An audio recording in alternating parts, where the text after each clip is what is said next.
Hi, Nate. Hi. Are you okay? Yeah, I'm good. Thank you for coming on Providers today. You are going to share your life story with us. And I think what we're going to learn from you is how prison has affected your life and how you've come out from that. But firstly, I'd like to start with you explaining a little bit about yourself, your name, where you're from, first of all. All right then. Obviously, Tornado, Nado or Nades, as they call me. Won't really get into the governments and all that, but if you know, you know it. Okay. Yeah, I'm 36 years old. I've got 3 children. I come from a good background, like a working class family. Well, tell me a little bit about mom, dad. I got to get the backstory. Where they from? All right. So my mom was born in England, Dudley Road Hospital. Okay. Grew up in the Dudley Road, like Winson Green, Edgbaston area.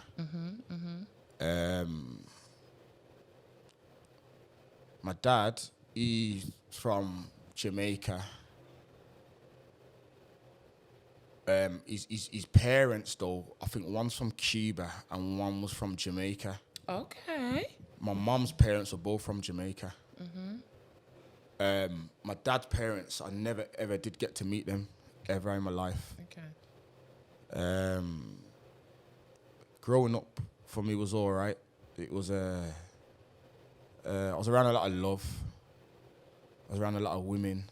So naturally, obviously, you're around a lot of women. It's a lot of love to show you, innit? Who's these women? Who are you seeing? So it was my mum. In my life, primarily growing up, it was my mum and my nan. And your nan? Yeah. Okay. So my dad was around, like, probably when I was around, like, from I was born till I was about 3 or 4. I vaguely remember him, you know, being about in and out the house, like, kind of thing. We lived in a flat, and I vaguely remember him picking me up from nursery and stuff. But mostly I can just remember my mum and my nan. Did you have any siblings? Not for a very long time. So I was on my own with my mum until I was the age, like, I'd say 10, 11. Okay, so almost the only child for a long while. For a long time. And I had a brother, older brother, what my father had with another woman before me. Me and him had a good relationship growing up, I would say. Like, I think the mums kind of, because my dad wasn't there, like, he was there, but he was all over the place kind of thing. The mums kind of stepped in and said, you know what, we need to make these two connect. Do you know what I mean? So, yeah, we used to link up. We used to go to cinemas every now and again. This, that. As I got a bit older, we got a bit closer. But then he moved to Manchester. Okay.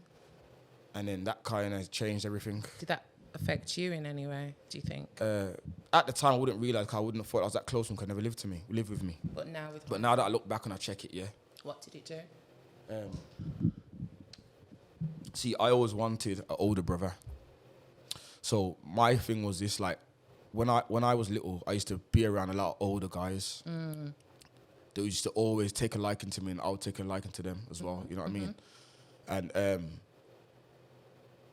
I was always looking for that, you know, that older, like I see that big bro. I used to see other guys with their brothers and cousins, and I used to want that. You know what I mean? Like, I remember I think I've even, like, lied about that before. You know, as little, like, oh yeah, I've got brothers at home, and these times I haven't. You know what I'm trying to say? Just to fit in. You know what I mean? Yeah. So yeah, that was a big thing for me still. Okay. Yeah. Okay. Yeah.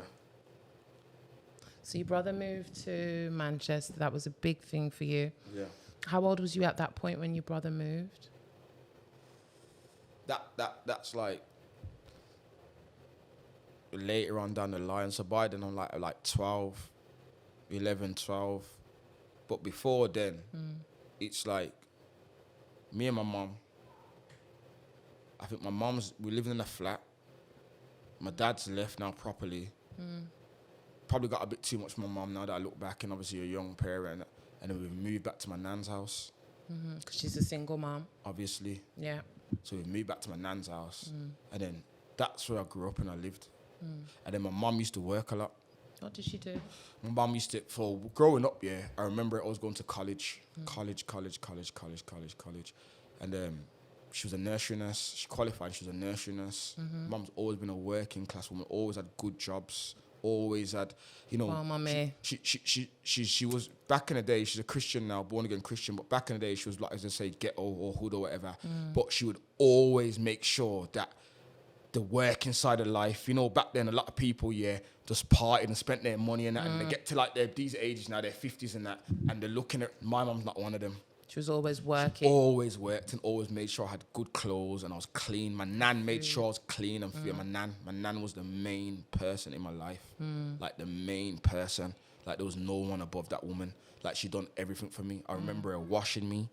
I remember her making me toast. I remember her making me like, you know, when you're little, yeah, and you don't like the orange peel or the peel on things, pear. Like she would sit there and peel the pear, like, and make sure it's neat for me. Like she was just my world, like everything. Like she's my world. Trust me, my world. Yeah. So I grew up with my nan. So my mum is working a lot. Was it lonely in your house? Yeah, because remember, I'm an only child. And a guy. Yeah. And the only male. Thank you. And then my mum's working a lot, yeah. So I'm with my nan, obviously. That's who's taking care of me. So basically, I'm seeing my nan the most out of everybody. Yeah. Do you know what I mean? Yeah. Was she a fit nan or was she getting on a bit? She was fit. My nan was always healthy, and even if she looked a bit old and frail, she's a roots woman, drink her roots and all that. So she was always strong. You get me? But then I had an uncle what lived in the house with us too. Okay. You know what I mean? Okay. So a lot of people know me from music. That's because of my uncle Trevor. He was a musician. Now he was a sound engineer for Love Injection, a big sound from Birmingham. Big sound. So he would do like the engineering for them and wire up their sound, little things. So a lot of them guys would come round to the house and be in his bedroom, and there would be it's like a studio in there, keyboards, all the latest equipment, Atari computer them like days. As a kid, you seeing that going Fascinating. That's what got me on music. That's why I love music so much, because I used to just be like just there with my, like just watching them what they're doing, and then certain times they'd bring me in the room and make me play the keyboards or show me two keys and make me play certain instruments. And I remember being in there and writing lyrics because I'm an MC. I'm known for my music as an MC in Birmingham. And that's where I used to write lyrics and songs, and you know, like while they're doing their thing in the corner, I'm in the other corner, just doing my little thing, acting like I'm with them. You know what I mean? And then they'd make me perform out the songs as well after and all that. So it was I'm just thinking that feels like you was accepted. There was love there. There was nurturing going on in that environment. There was. But the thing is, with this is remember, there's my nan. But then there's a granddad. Oh. Where's my granddad? Never heard you mention granddad. Okay, then. So, my granddad, suffered from mental health, schizophrenia. So, my granddad, when my granddad was alive, I think he died in 2002 or 3, God rest his soul. I never got to see my granddad as a normal man, ever. Because by the time I was born, he had already been in all the homes and stuff, and he was talking to himself, and you know what I'm trying to say to you? So, like, it must have been hard for them. Like, my mum, her brothers, my nan. How did they talk about your granddad? What kind of things would they say? He used to be around, so every Saturday we used to go and get him. Me and my uncle would jump in his car and we'd go and pick him up, because he used to stay in this little house where, like, they would probably call it now a supported living. Yeah. But back then it wasn't supported. This is the early 90s. Like, you know, like late 80s, early 90s. It was just not much support there. Free for all. You could do what you want. We used to get him on Saturdays. From the Friday, my nan would have all his clothes ironed with the name tags in them. He had food ready, soup and all that. We'd buy him his tobacco, everything. And then my nan would cut his fingernails, cut his toenails, cut his hair. So they groomed him, looked after him. And you know what's mad about it is, I always remember, like even though, he was schizophrenia and that, and he wasn't well, like, when no one was there, he would be normal with me. Oh. Do you know what I mean? Share. What would you do? So say I'm like, 6, 7 years old. So I had an uncle died. He died. We'll get into that. He died. The uncle who did the music? No, another uncle what died. Okay. You get me? And when he died, like my family went to London and got all of his music, like all of his CDs and everything. And there was a Michael Jackson CD, Dangerous, just come out, 1992.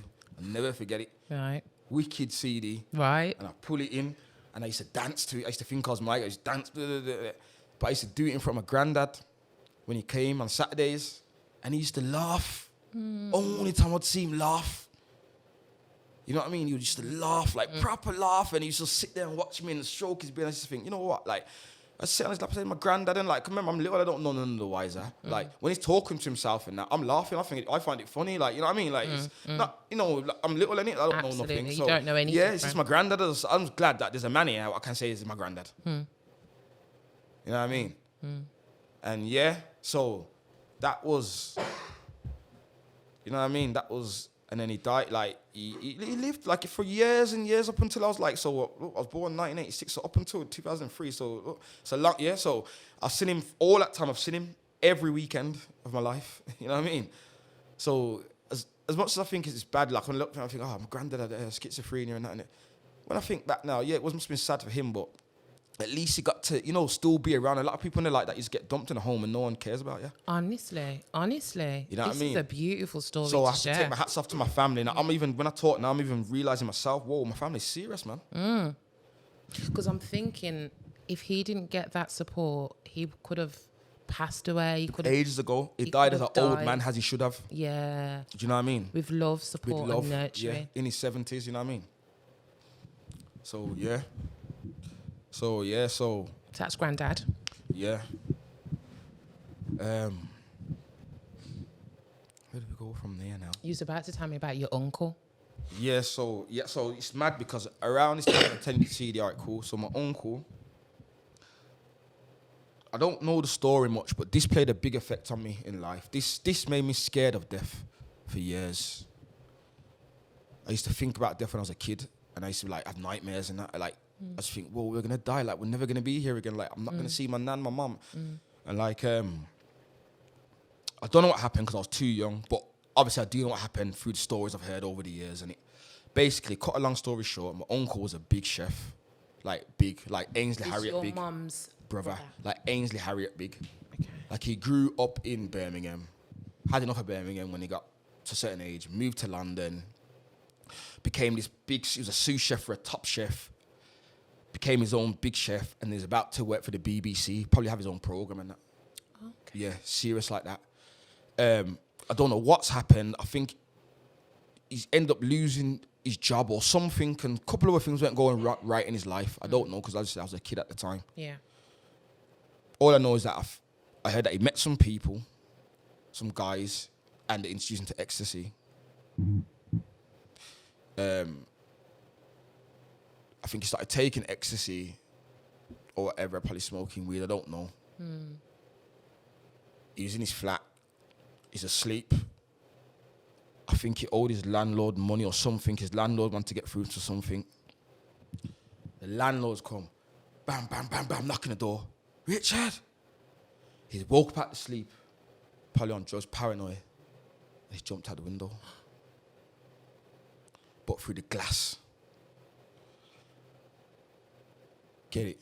So, it wasn't the drop that killed him, because it wasn't that high. It was the glass that cut up the back of his head and all that. Yeah. And I remember the night when it happened, because my nan was in London doing some other stuff, chasing another family member over some other stuff. Won't get into that. But Your nan's busy. I remember me and my mum's at my nan's yard sleeping, and the feds have come about midnight, around midnight. And remember, I don't know what they just told my mum, because I'm too, she's not going to break the news to me like that. But I remember coming downstairs, and it's like 2 a.m, there's bare, like all the old people off the road just all looking up like this into the sky, like those sad tears coming down their eyes. And a couple of days later, she's told me, like, yo, your Uncle Richard's died, like, you know, like, and I remember, like, I think I burst into tears, and then, like, my auntie, who's passed away now as well, she lived across the road. She had to take me with her kids, because that's who I used to, they were like my brothers, you get me? So I went with them, and I had to stay with them, you get me? And it was kind of shielded away from me, what was going on, and I didn't understand, but I wanted to. I felt like I was ready to understand, but no one didn't want to understand and protect me because I'm young. But I remember one time being at school and I was broke down crying and that. I was like, everyone's like, what's wrong? And the teacher brought me and I said, but my friend Nicholas, my best friend, known him forever, he's like, his uncle died, he's putting his arm around me, it's like his uncle died and that, and they brought me and said, and they told my mum came and she's like, I never knew, like, you know what I'm saying? Like, little things like, but it did affect me. They probably think it never, but it did.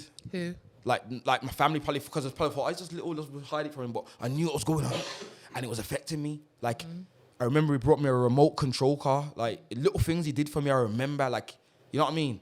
Like, he was that guy, like, when they're not there, like when you're a kid, he's like a superhero because he's never there. He just pops up, and when he pops up, it's just goods and stuff. You know what I'm saying? Well, it's like he's seen what you needed, that little friend just to stay in tune with you. It's like, but it's what it is. It's life, innit? Yeah. So that's your first kind of memory of death. Yeah. That set and you after up that, I was kind of, I remember fearful. I was fearful, man. Fearful. What was you fearful of? Just that, what is it like? Be walking down the road and then boom. Yeah, and not just that, like. What is death? Yeah, like what happens after? Like, where you going? What's going on? Yeah. You know what I mean? Yeah. Did you talk to anyone about those fears growing up? I think I probably mentioned it to my mum once or twice, but I didn't mention it where I showed her the severity of how it was affecting me. You know what I mean?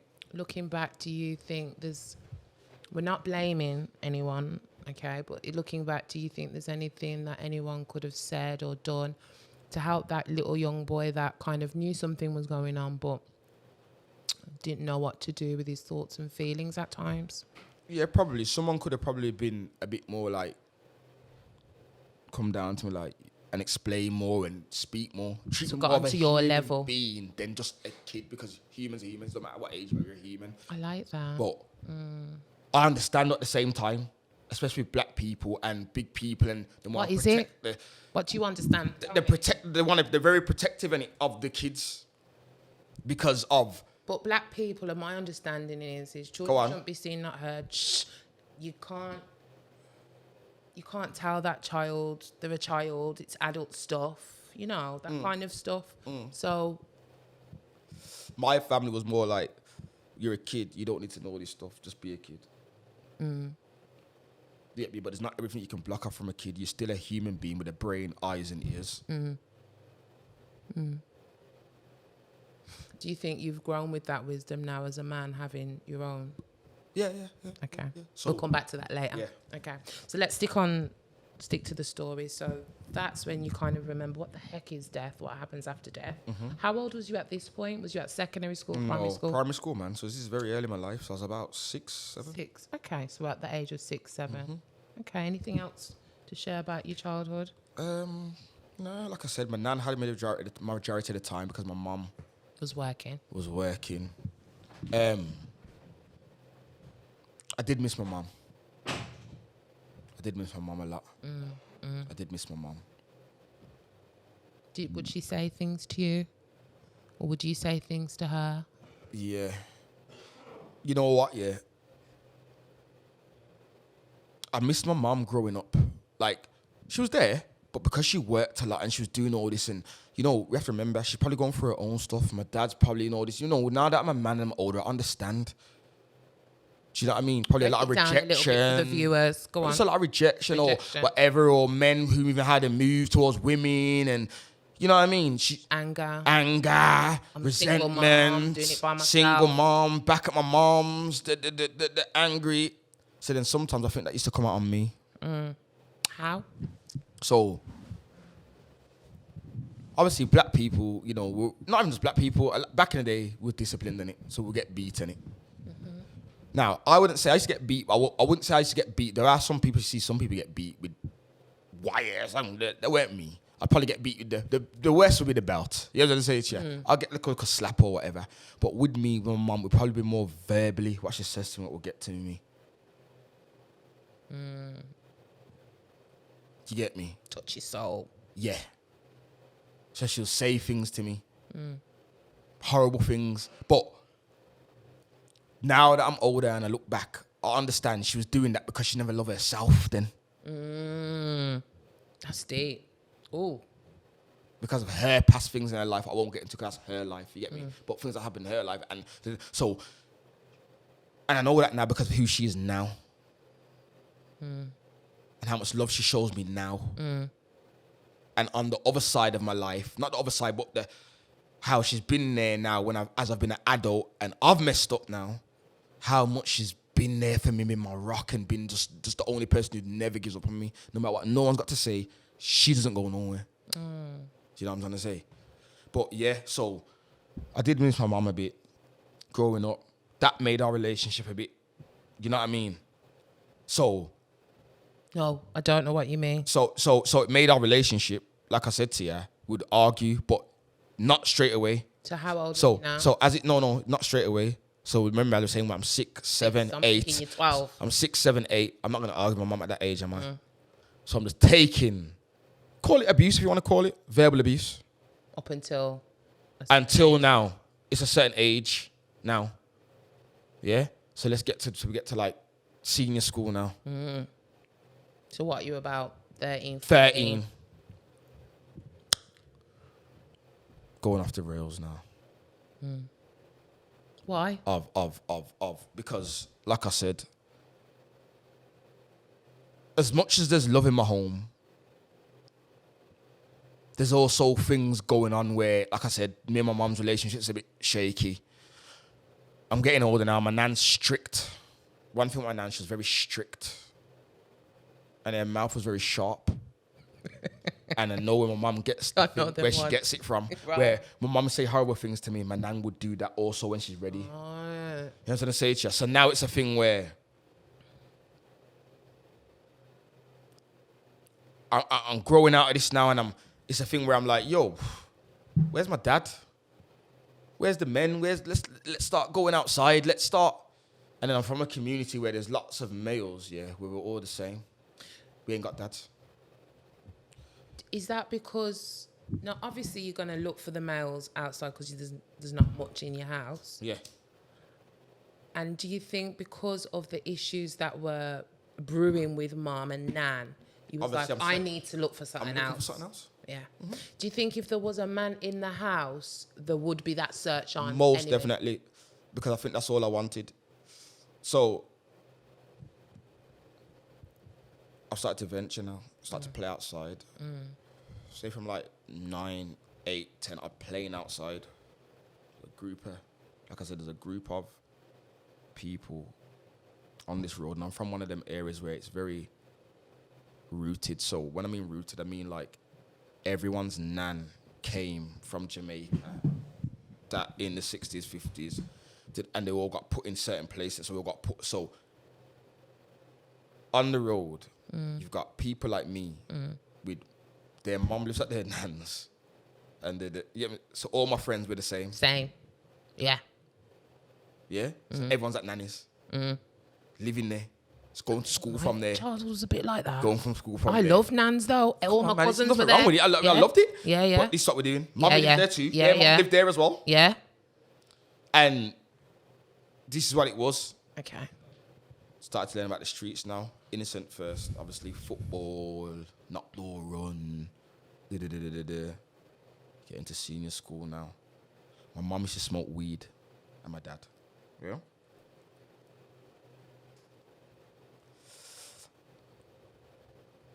When I was little, I used to always say, don't smoke around me in my lungs. I had asthma when growing up. I used to have asthma attacks one time. I was in hospital for ages. The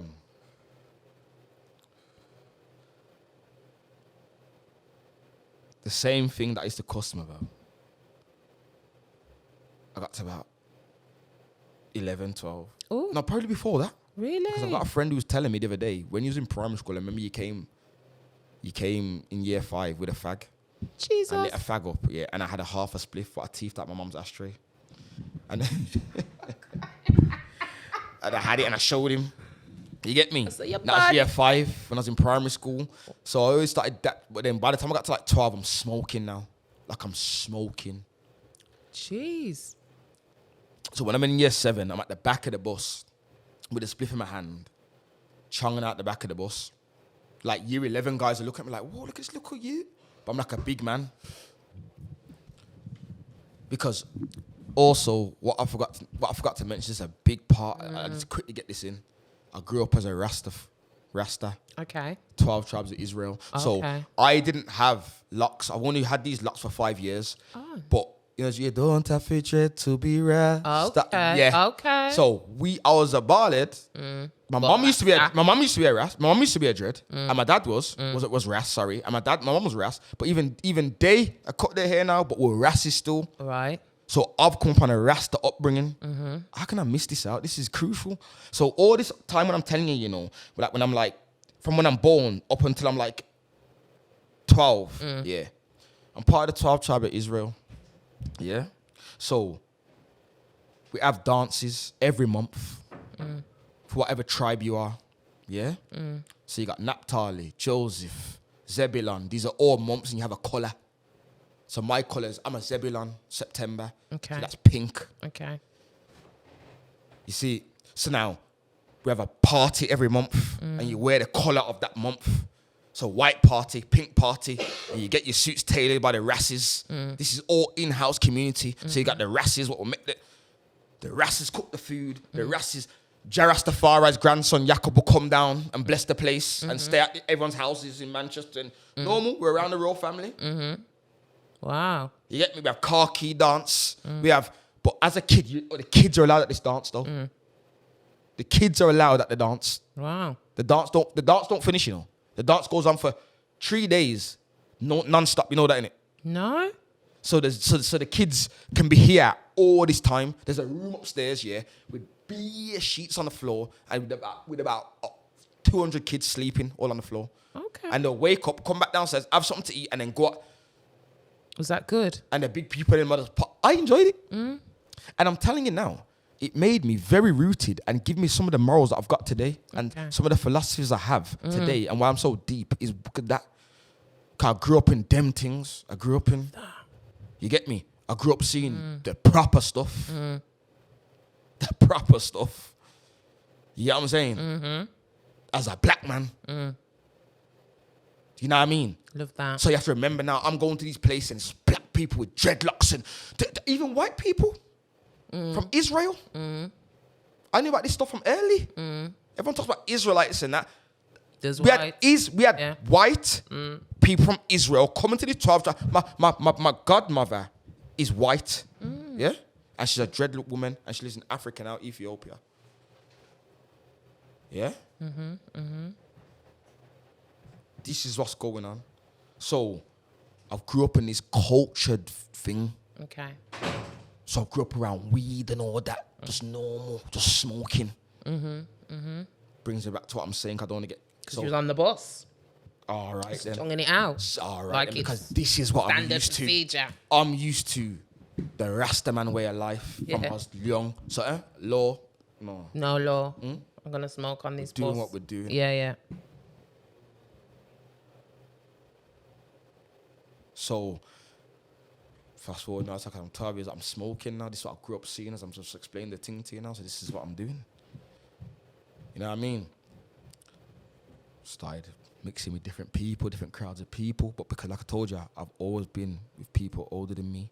So when I do go and mix with people my age, I can show you some different stuff that you don't even know about. Like I was probably the friend that your mum said, don't go by him.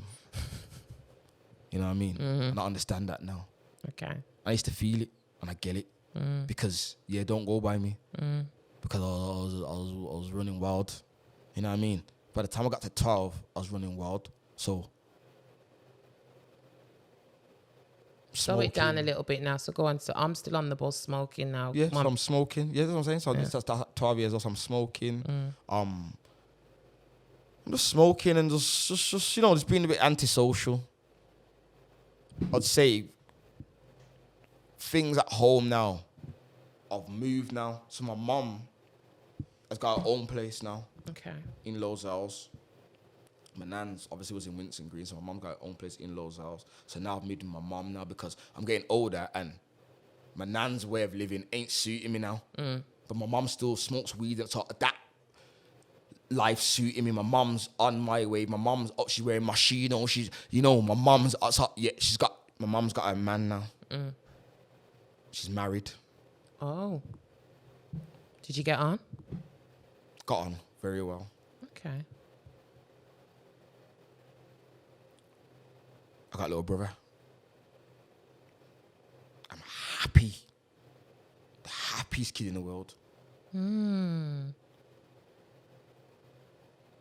What made you happy? That I was just a brother. I got a sibling. Okay. And I'm an older brother too. Yeah. So You know you're what I the mean? big brother. And we got a family. Because my mum, She happy? her husband, she's happy at this point. Her husband treats me like his son.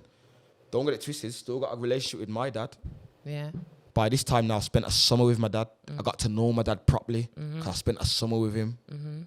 And I love my dad now. I loved him anyway, but I love him even more at Got this to know point. him. Yeah. The real. The real him. So, yeah. But then I love my stepdad as well. That's nice. 'Cause You he's so went from good to not me. many men in your life to Yeah. And he some brought real. my first PlayStation, and he brought my first. But then now this is when things get a bit tricky because I'm wondering what's he doing? Like, how come he's got all this stuff? The new Nokia 402 face offs come. He's got 2 of them. He's a drug dealer.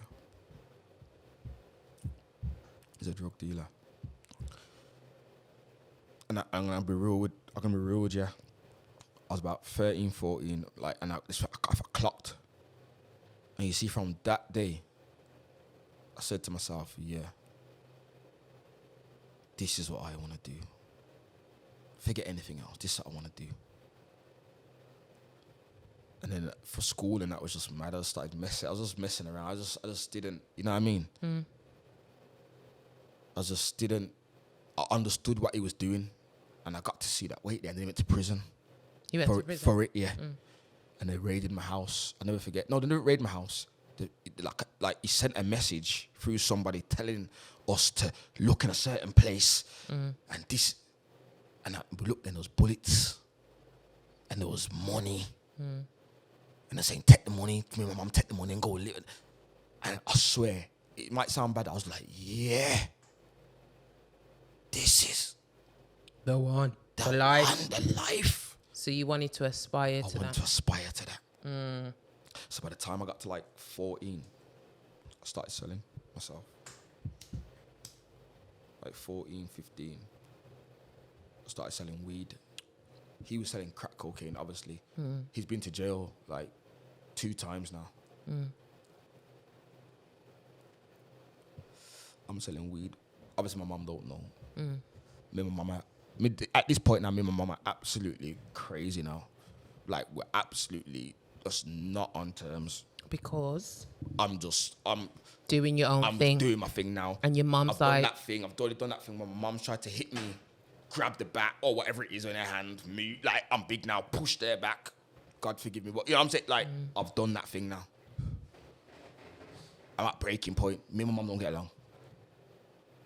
But it's mad because I love her. I'd always go back there, but I just don't get along. what at that time, what's she trying to do? She's frustrated at what I'm doing and what I've become. Because she can probably see what you're trying to do. Yeah. Self-sabotage. And she's dragging you back, but you're like... And at the same time, Get off, she's in man. a Let me get transitional on with period now. You get me? And Transitional period of... where, because her relationship's gone sour too now with my man. Obviously, when he's come out. And Okay. I don't like it. So when he went to jail one of the times, now I'm saying to her, I'll never forget this. My mum comes and said, do you think I should get back with him? I said, I don't want him here because I'm unhappy. And she overrid that and still got back with him. And it was horrendous when he got out. They're arguing, they're fighting, you know. Yeah. But then he went to jail again, and then that's when I went after rails. When he went the last time, he went after rails. And I think he got deported. And I went after rails. Like, How did that affect you? Why did you go off the rails when because he got deported? number one, I was angry at him for leaving us because our lifestyle changed too. When he left, our lifestyle changed. When he was there, the lifestyle was up. We had everything. Like I said, Machino, this, that, car, and then he's left now because the drug money's gone. You know what I mean? And I'm angry at my mum as well because I told you Don't not to go do back. it. Yeah. Yeah. So anger. Yeah. What do you do with anger at like 13, 14? Yeah. See, just go off the rails. So that's what I did. Like I said, I started selling weed and that, and just So off the rails around is, older to me, people. do what the fuck I want. Yeah. Like Cars, I'm driving, I'm stealing cars, I'm doing all kinds of stuff. Trust me, I'm telling you. And it got to the stage where I evolved, where, say, I got to like 16 because I got kicked out of school. I got kicked out of school in year 10 for pushing the teacher. You get me? And that morning, I smoked 2 spliffs on the bus, and I was lying down in the class, and the teacher was telling me to get up. Imagine that. She wasn't even doing nothing wrong. But because I'm high in that, yeah. And she tried to keep me, hold me back, like the break and everyone's gone. I was just high, I was pushed there. My brethren grabbed and expelled me permanently. I went to a net school. I started selling weed there. And I've met a couple Jamaican lads who were immigrants at the time. And then we've ended up leaving school. It's funny enough though, I've ended up with GCSEs, like about 5 GCSEs, like 8 Cs. Like, it's mad. Yeah, it's mad.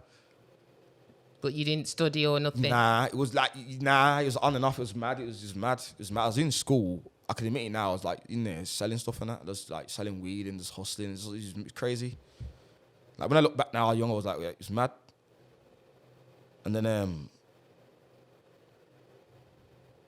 I've left school and that and started robbing.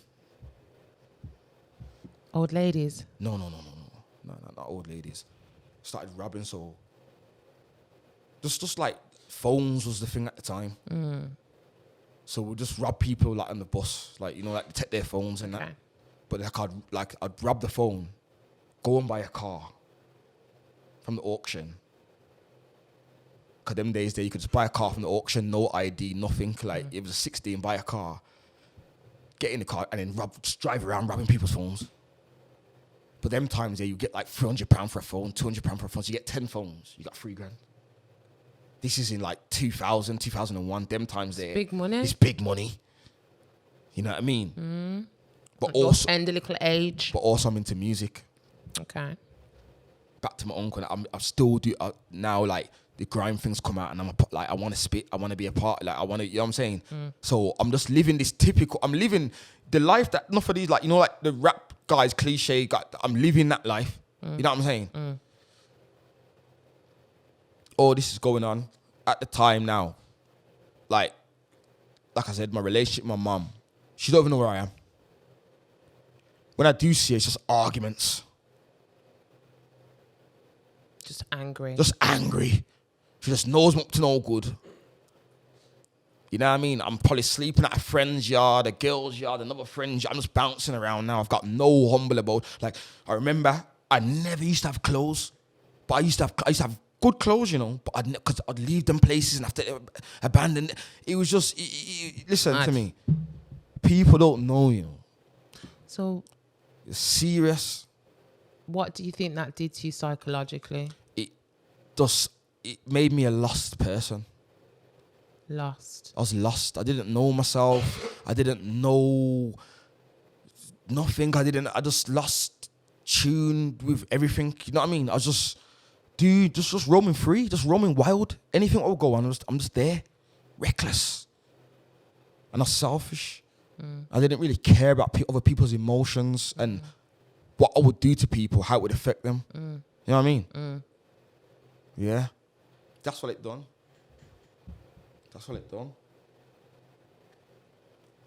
This is early. Like, a lot of people wasn't...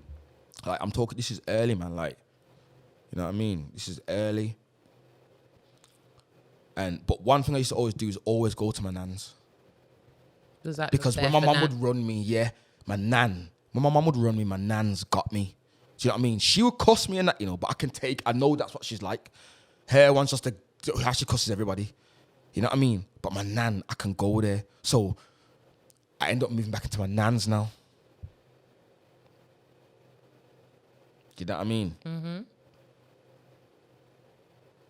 But now I've took things a bit more serious now because now I'm chasing as my stepdad. I told him chasing that. So now I've stepped up now. It's not weed no more. It's class A now. So now I've stepped up now.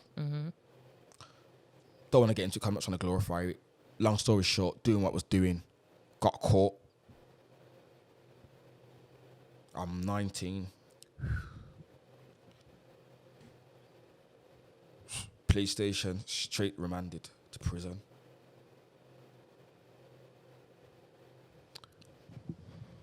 What goes on in the mind of a 19-year-old that has to go straight to prison? How long did you get? I ended up getting 4 years. 4 years. Do two. But back then, that was a bird. Like, that was a lengthy sentence. Yeah. Do you know what I mean? Yeah. And I remember thinking, like, making a call to my mum and that. Like, you know what I mean? But by this time now, I can't forget this part. My mum. So while I'm doing all this, let me go back a bit, sorry. While I'm doing all this, what I'm telling them, my madness and my robbing and all that, my mum's going through her own transitional period now, where she's found the Lord now. So she's come out of Rasta. 12 She tribes. just come out of Rasta. It was hard for her, but she come out of there. Okay. And a lot of the things that was in there, she realised some of the things weren't right, what they were doing. And certain things, as she's found this new path. Remember, she's been through all this stuff with my stepdad. She's married. Other things have went on. I'm not going to get into my mum's life because it's not fair. That's her life, you get me? That's her story, you get me? Yeah. But other things have happened, Okay. you know what I mean? And kids outside the marriage, you know what I'm trying to say to you? Okay. My stepdad's been deported. Remember, she's got 2 kids for him now. Okay. She's on her own and me.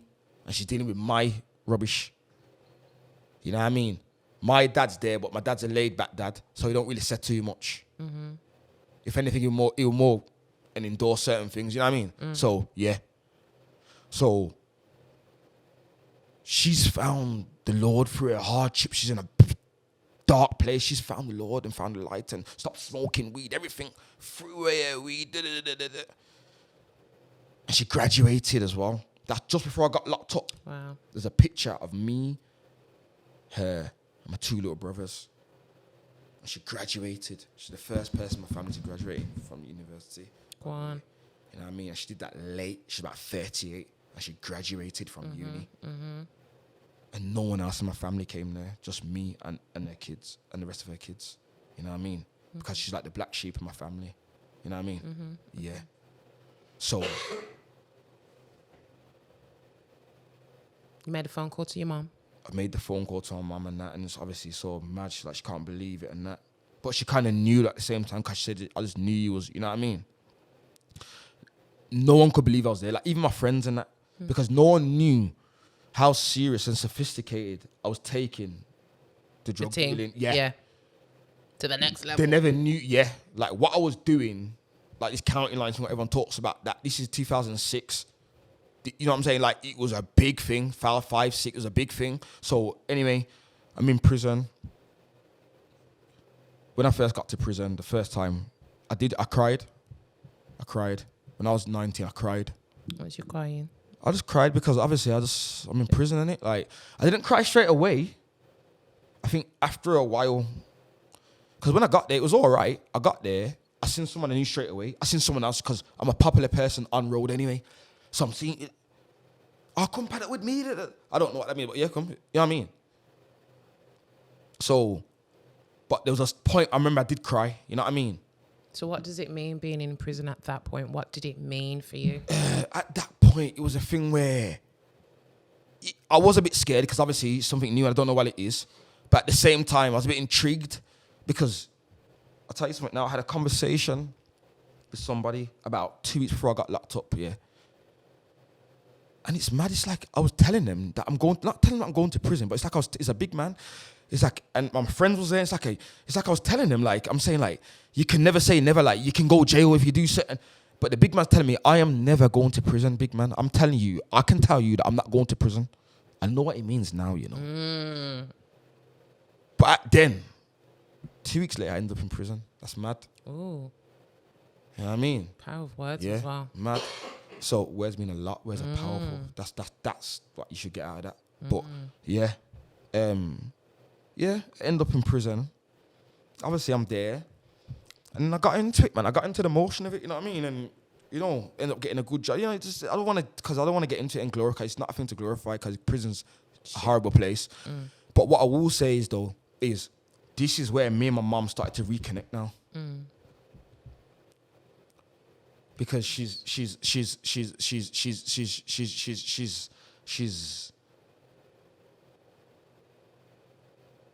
there for me. She's showing love. You know, we're connecting. She feels like she's present. Yeah, she's coming on visits. She's, you know what I'm saying? What you needed probably before. It's happening now. There now. We're talking more. Yeah. Do you know what I mean? Yeah. Yeah. End up doing that sentence, a long sentence. Ended up doing that sentence anyway. Came out. How old was you when you came out? I was 22. I think, yeah, 22. 22, so you're 22 now. Yeah, so now I've got a different perspective on life. Like, I'm getting there, but I'm still the same. So now, I've like for instance, I want to get my driver's license now, and I did it. Legit. Yeah. Bearing in mind as well, what I've missed out is, you see when I'm saying that as well, when I started doing certain things and selling certain things, I did have jobs in between. I did always try. So I would have a job for like 3 months, 6 months. You know what I mean? It's not for, and then go back to that and then, you know, have a little run on that and then say, you know what, nah man, let me try and work hard. That's one good thing about me. I've had a lot of jobs as well. Like in my life, I've had a lot of jobs. You know what I mean? Like, I'm not a stranger to work. You know what I mean? So I've come out. I think I started working, saying I'm going to stay away from drugs, this, that, 1 minute. You know what it is, bro? I know the time thing, but this one, it's going to go a bit over, my guy. It's going to go a bit over. But yeah. You're worth it. Come on. Let's get back to it. It's, yeah. Where was I? Doing a lot of jobs.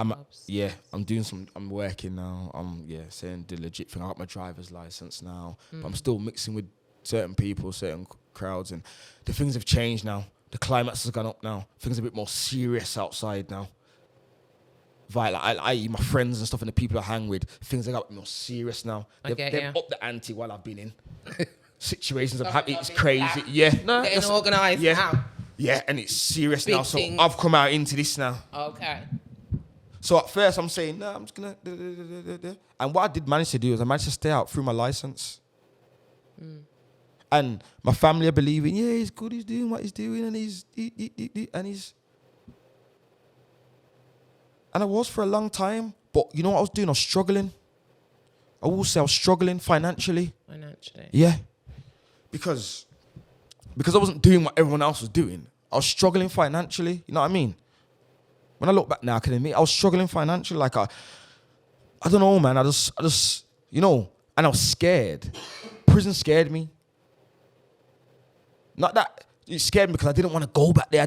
I'm a free spirited person. I didn't want to be locked up. So I'm saying, you know, I don't want to do. So I'll dabble with things, but I wouldn't go full forcing. You know what I mean? Fast forward until my first son. I find out that I'm having my first son. Is he still at 22? No. 25? 27. 27. Okay. So up until then, I'm doing what I'm saying. I'm just, you know what I mean? I don't know.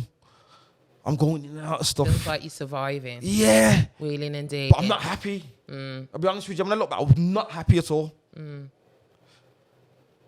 I'm financially not stable. It's just not nice. Is it because the money's inconsistent? Yeah. And I'm just, I don't know. You know what I mean? But yeah. Anyway, now. Your first son? I find out I'm having my first son. 2012. What did that mean? 13. 2012, 13.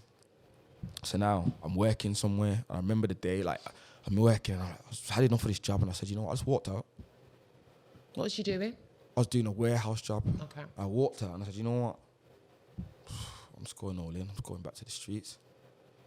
I did. And I went all in.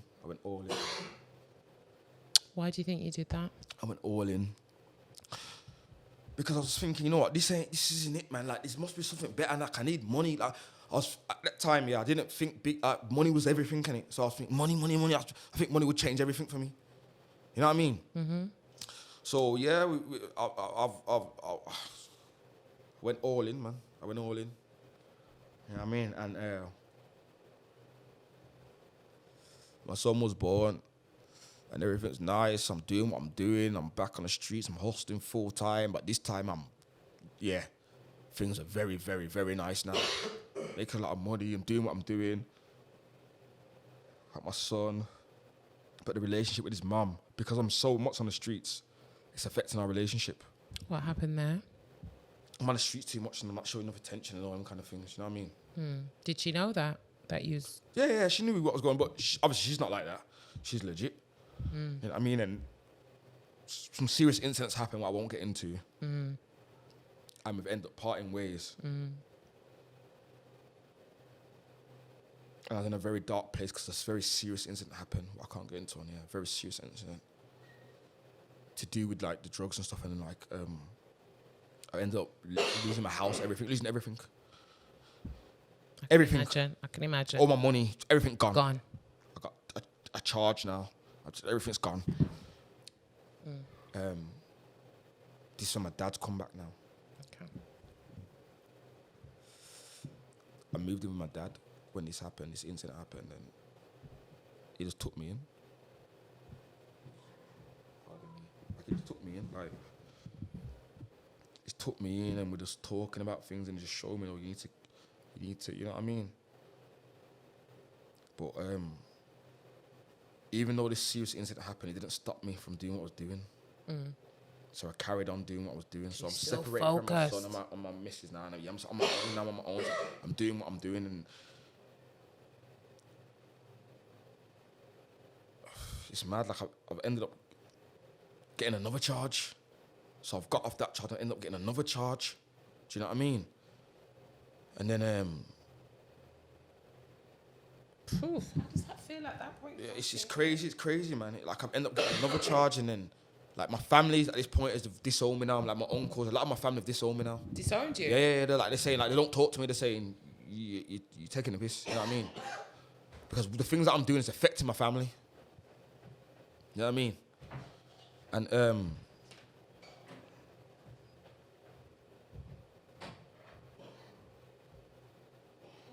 I've met another girl, and you know what I mean?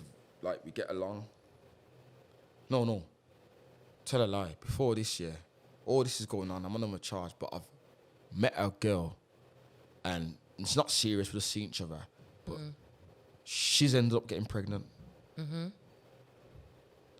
know what I mean? But it's all complicated. Like it's mad. Like I didn't even know. Like it come out all late. It was crazy. You know what I mean? But then I've met somebody else. So I'm not with this person. You know, it's just a thing. What's happened? It's finished. But I've met somebody else who I'm serious with now. Yeah. And she's got pregnant. Oh. Okay. Do you know what I mean? Now, so it's gone from having one kid to having 3 kids now. You know what I'm trying to say to you? So then now,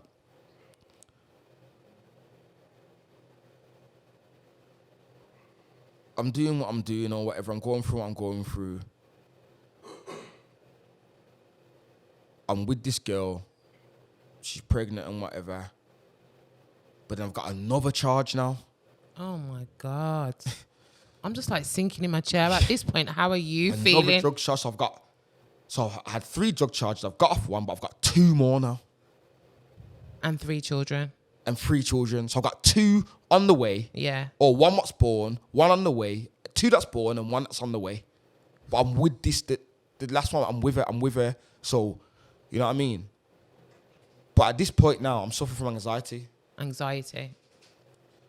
How are you experiencing that? Because another thing's happened. My nan's told me she's got cancer.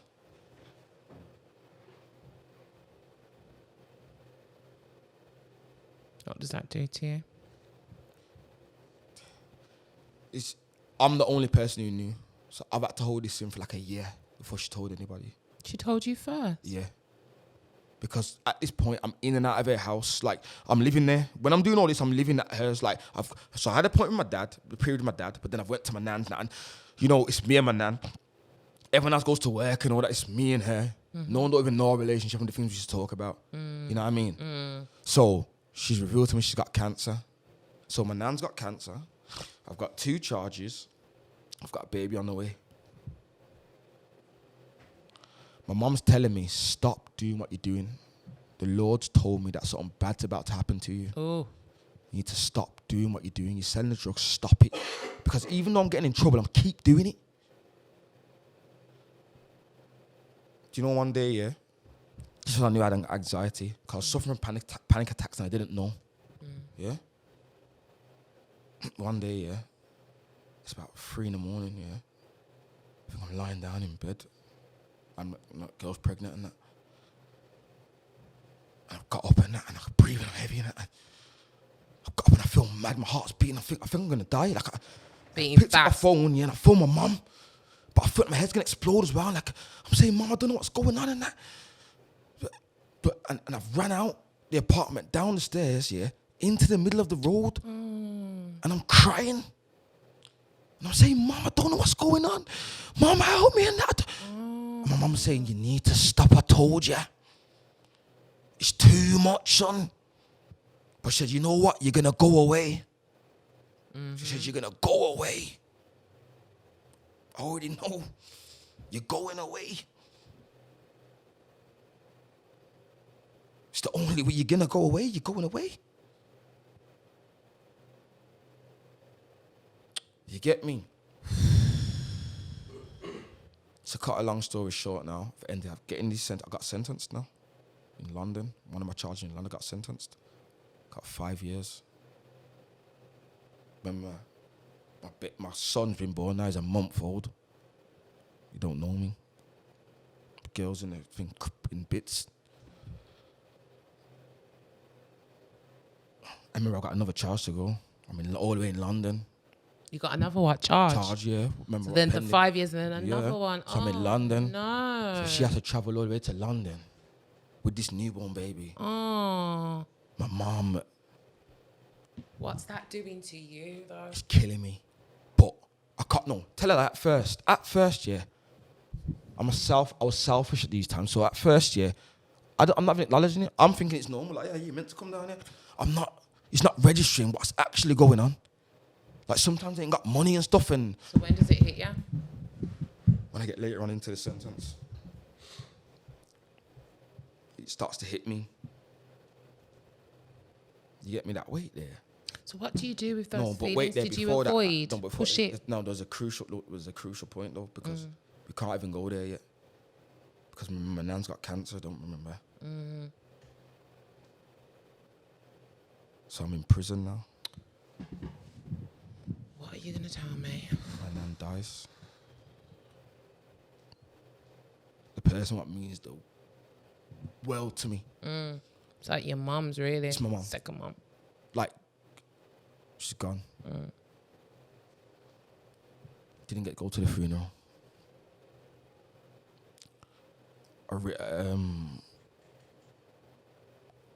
Like a poem, like my words to her.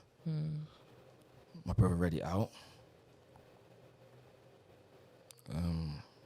We need tissues. Oh my God, you're getting me all teary here. Yeah, what the heck? I spoke to her. I think she died. I think she died when she spoke to me. I think she said, yeah, that was it.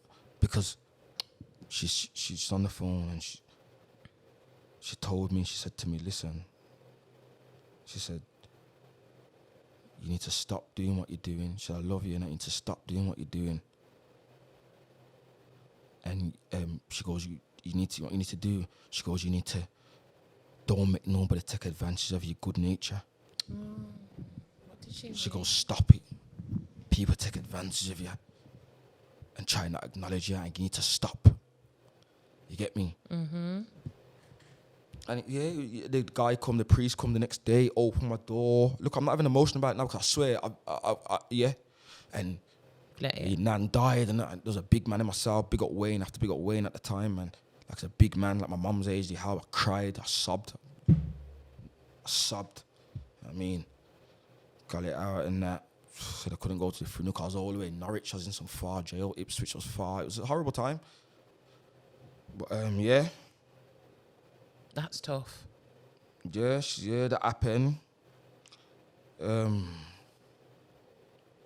Prison. I think then after that, because I said to her on the phone, I said, listen, I'm not going to do this again. I'm not going to sell these drugs. I'm going to watch. I said, even though you're not going to be here, I'm going to, you know what I'm saying? I'm going to.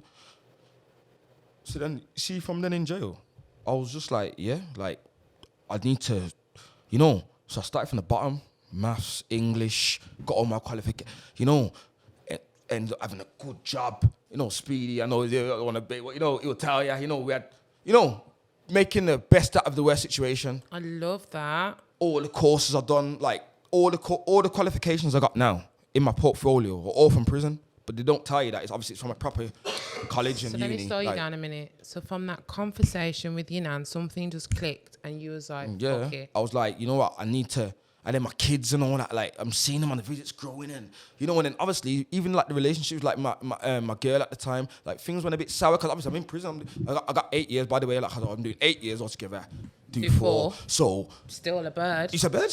So, it's, you know, like it's hard on her and she's went through her own thing, not going to bring out her stuff, yeah. But yeah, you know what I mean? So, you know how things go. Mm-hmm. So, I've had to learn the hard way, innit? Obviously, my nan's dead. It's like there's a lot of things going on right now. You get me? And like, a lot of loss. My mum and that are making me know, like, even though we're here for you, don't think we're happy right now.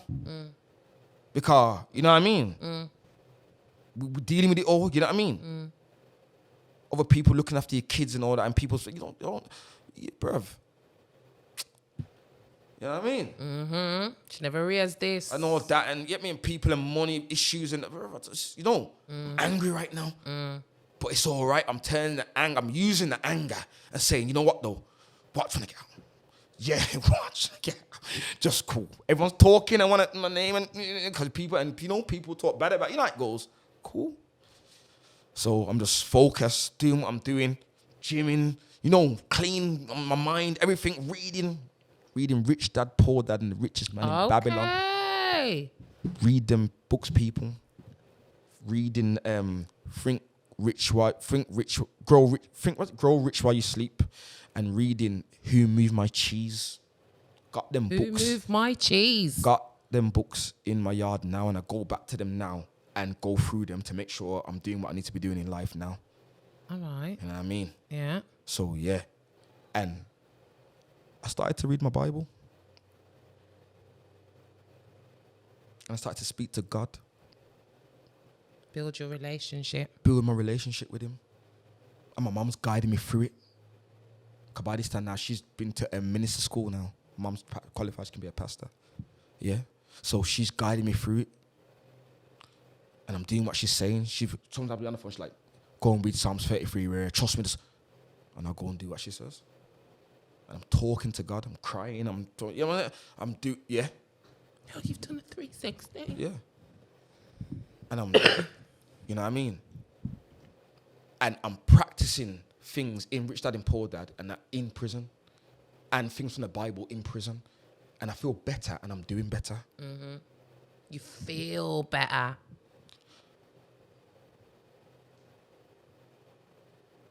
Fast forward now till I get out.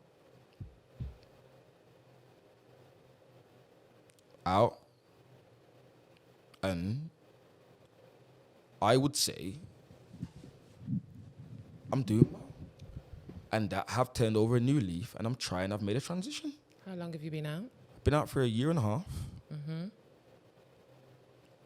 have my kids a lot. My kids here now. You see my son's here. I have my kids. I'm starting my own podcast. It's in the making. These sinners have helped me and all that with material. You know what I mean? High spec level. Like, you know what I mean? I've done shows, musical. I've been on stage with Skepta since I've been out, and all that. I've done all kinds of stuff. I've done all kinds of stuff since I've been out. Trust me, I've helped a lot of people. I've put together people's video shoots for them. to help steer certain artists' careers, to get them on the path on the road. I've done a lot of stuff. Speedy's here. Me and Speedy speak every day. It's my friend. We share a lot of the same views. You know what I mean? I've been here from the beginning when this was starting. I've had inputs with him. Not taking no credit on nothing, it's his thing, but I'm saying I have an input, like, yo, we're speaking.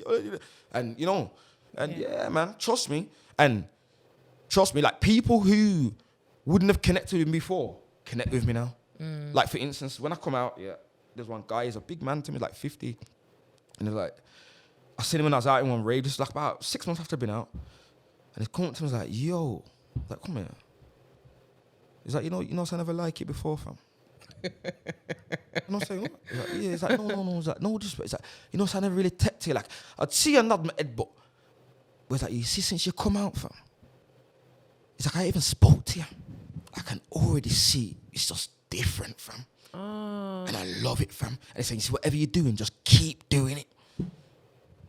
And he held me. You get me? And that's what I get a lot of now. Love that, Nad. That's what I get a lot of now. You get me? And that's what keeps me going and makes me know that, you know what I mean? Man's been through you know what I mean? And even now, I suffer. I'm telling you, because I know now that jail and what I've been through, I got PTSD. What are you left with? So there's certain things like for instance, like, I stay in my bedroom. I got a whole house to myself, but I'll stay in my bedroom. So that's a bit of institutionalization going on there. I like being on my own. But sometimes when my phone rings, people don't know these things, I'll get anxious. I don't want Explain your anxiety. What does it feel like? I don't know, like, so when my phone will ring, I'll be like, I just don't know, I just don't want to talk. I just don't want to talk. It's just long. It's just weird, yeah. Like, I just developed being in this shell to myself. But what people don't understand is when I'm like that, is when I'm at my best. It's weird. Like, for my personal growth, that's when I progress. What are you doing in those moments? When I choose, I do what I'm meant to be doing, what I want to do, what ideas I create in my head. That's what I'll be doing. I manifest them. I find that when too much people's in the mix, don't get done. So you value your own time? Yeah. I value myself now. Okay. Because I love myself. I know who I am now. Can you see clearly that before you didn't? I didn't love myself. I was an angry, bitter person. I was angry at my mum. I was angry at my dad. I was angry at myself. I was angry at everybody. You get me? And I did a lot of bad things. And I did a lot of people might not like, I did a lot of bad things to people, but also bad things happened to me too. You know what I mean? I bullied people. People bullied me too. You know what I'm trying to say to you? It's just, you know what I mean? It swings and roundabouts, but right now, as we speak, to this day present, there's other little things we could have got into, but we can leave that to our next time. Part two. But on a whole, that's my thing. And where I'm at now, trust me, I'm out here, I'm doing my thing. I do brunch. I had brunches, successful brunches. I've done things since I've come out, man. Trust me. Yeah, I've worked. When I came out, I worked for a year straight. I came out of jail and I worked for the second day I was working for a year straight. You know what I mean? And I currently go to uni as well. So. What are you studying? Business finance. I'm my second year. So what's the dream? What's the plan? The plan is, I'm a creative. So the plan is to just keep creating. Any ideas that come to light, manifest. What about your loved ones? What's the plan? My plan for my loved ones, is to keep moving how we're moving, because now, due to everything that's happened, we're all in a beautiful place. So my mom's happy. My mom, all she does is talk about me. My son's doing this, he's doing that. Have you seen him on YouTube on this bike? She loves it because, and she tells me, this is the first time in my life I went to sleep and I never had to worry. Oh my God. So you see how your actions, it's what you said, you were selfish. It can affect everybody. So if my kids are happy, they love it. I have my kids all the time. We go everywhere. We do everything. Wow. They're my guys. I don't need no one else around me. I just need them. Let me interject. So what lessons can men learn from you? Because this is about Of course. men's mental health. So Of course it is. your life story there, what are the key things that you would say? You know what? Yeah. I'll tell you something. The first thing I tell anybody, bruv, people might say this is, it's up to your own views and beliefs, but it's seek God, bruv. Seek God and the Lord. Me, myself, I read the Bible. That's my choice. Okay. Yeah? And seek God in the Word of God, bruv. And move in the Word of God. And don't do nothing without moving in the Word of God. So if you wanna start something up, you speak to God first. If you wanna make you speak to God first. If you wanna, you speak to God first. Amen. If you get into that relationship, you speak to God first. Okay. And ask Him to show you the way. That's the first thing for me. Secondly, yeah, is to stay close to your family. Yeah. If you can. If you can. And try and understand people. And always put yourself, always ask yourself, yo, what would I do if that was me? I love that. And put yourself in other people's shoes. So put yourself in mum's shoes, I know in what nan's think, shoes, in uncle's shoes. Just like when I in your said, wifey's shoes. just like when I said, I'm not angry at my mum because now I'm older, I realised that maybe she was going through things in her life when me and her wasn't getting along. But how does a 12-year-old or a 10-year-old or 15-year-old even comprehend that? You won't. You probably won't. Some will and some won't. But what it is I'm talking about future resentment. When you do understand it. But I think sometimes understanding can only come from experience, True. unfortunately. So this is what I'm saying. I'm speaking to the people who are going through this now or feel like, you know what I'm trying to say to you? Obviously for the people also who ain't, but mainly for the people who are going through it. They can relate to Trust me. I'm telling you, yeah. Man, them. And keep pushing and try and be honourable.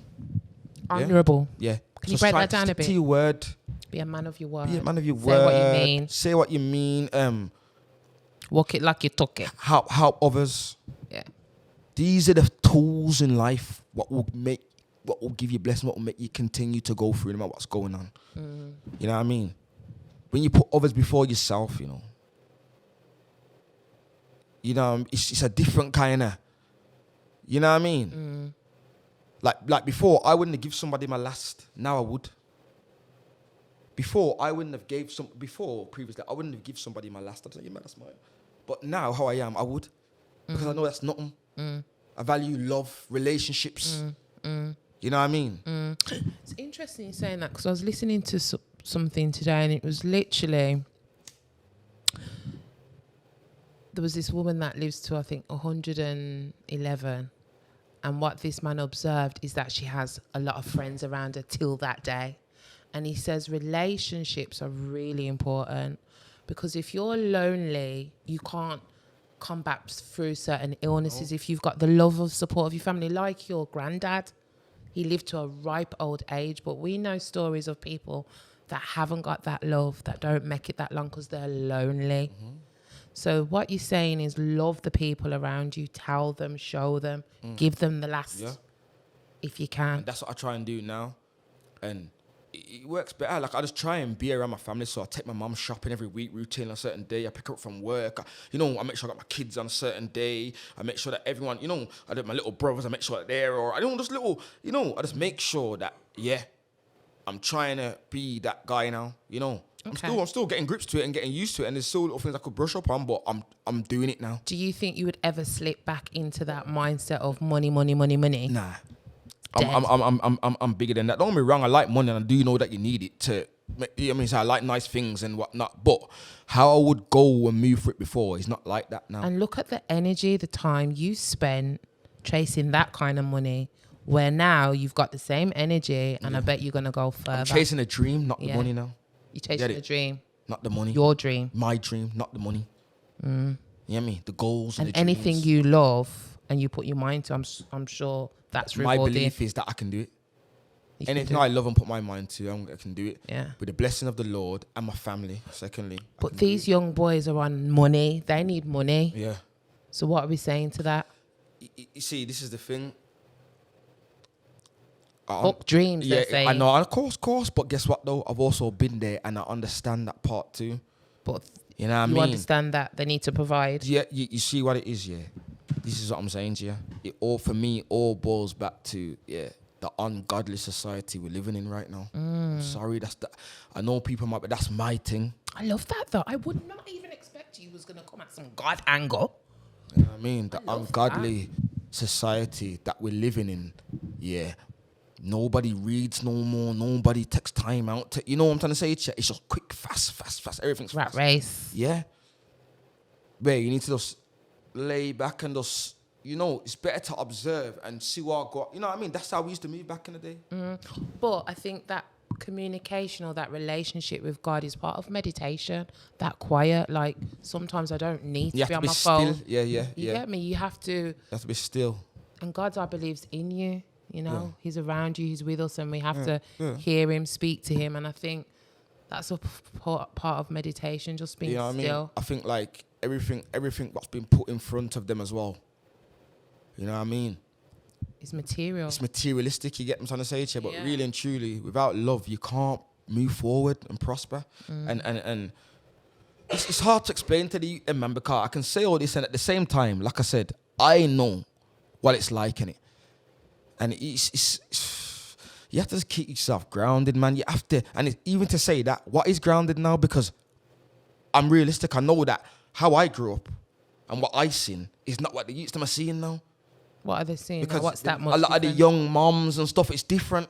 The way our life is now, a lot of these kids are growing up now and tablets and They're phones faster, and, quicker. Yeah, of course they are, but they're exposed to more.